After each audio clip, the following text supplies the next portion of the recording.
All right, so good morning, good night, good afternoon, everyone. So this is your host, Kevin the Navigator. So on part 2 of the Shipwreck series, so in this part 2 of this, we're going to talk about the causes of a shipwreck. What is the major causes and the minor causes that leads up to a shipwreck? I'm holding my phone in a selfie version. Instead of having my camera holder, I'm going to just do this on the spot simultaneously. So what causes a shipwreck? What are the minor and major causes of shipwreck?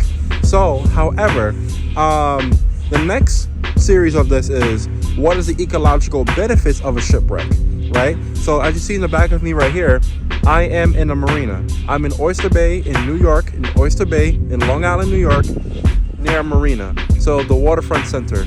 You guys should go to it. I get my sailing lessons from there. It's the North Shore of Long Island, but however, that's not the point. The point is, we're going to learn about what causes a shipwreck. What is the major cause of a shipwreck? You know what I'm saying? And on top of that, hopefully you guys learn something new. So, let's get started. There are many factors of what causes a shipwreck, but however, what really major causes of shipwreck is either through natural disasters, such as monstrous waves that can go above 10 feet above the hull, or above the bow, or above the stern, in any direction, in any angle. Also, icebergs. Little do you know that icebergs, it may look small on the outside, but icebergs is deep, penetratable in the inside, in the sides, or depending how thick the ice is. How thick can the ice penetrate through the steel of the hull of the ship, the side, the port side, or the starboard side of the ship, or the bow, or the stern of the ship as well. Also, it can damage propellers as well. That could be a cause of a shipwreck as well because of heavy icebergs, especially if your vessel is not equipped with polar icebreakers, like specialized polar icebreakers. And also human error. The main cause of shipwrecks is also human error, because a lot of human beings, like, we're all human, and sometimes we make mistakes. We can have 20 years, 20 plus 5 years experience and still do mistakes. That could be another cause of shipwrecks. There's many instances that could have been prevented that was shipwrecks, which we're going to talk about on the most infamous shipwrecks of the world and the United States. But however, human error is the main cause of shipwrecks.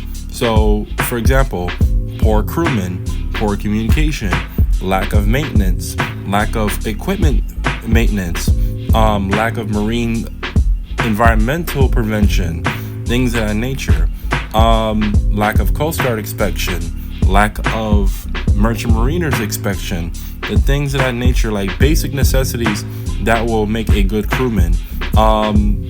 Lack of communication, lack of teamwork.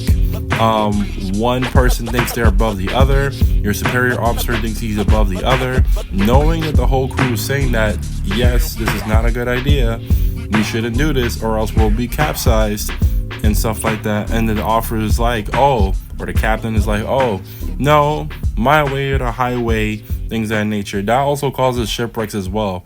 Some of the instances of the infamous shipwrecks has been caused by ego clashing, like clashing of the egos. One was right and one was wrong. One thought was right but ended up causing someone else's life as well.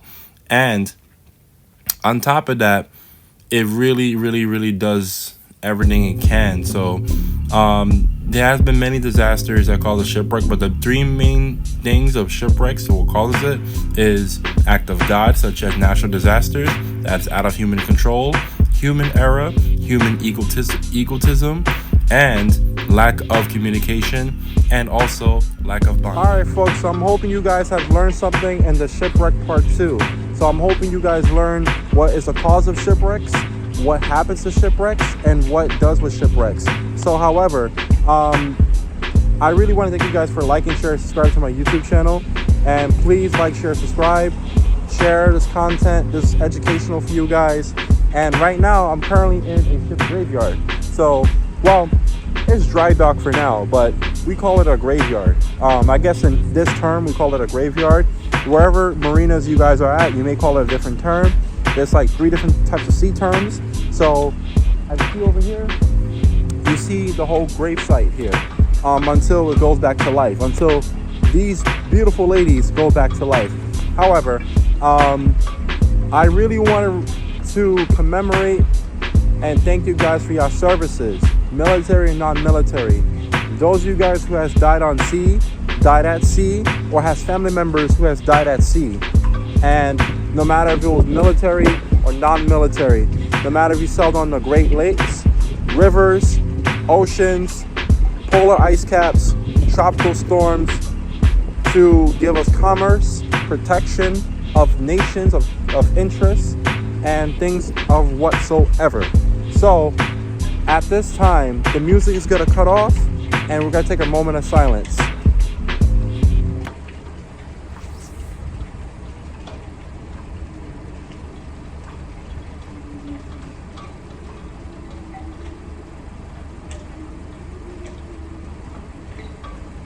Thank you guys for watching, and like, share, comment, subscribe.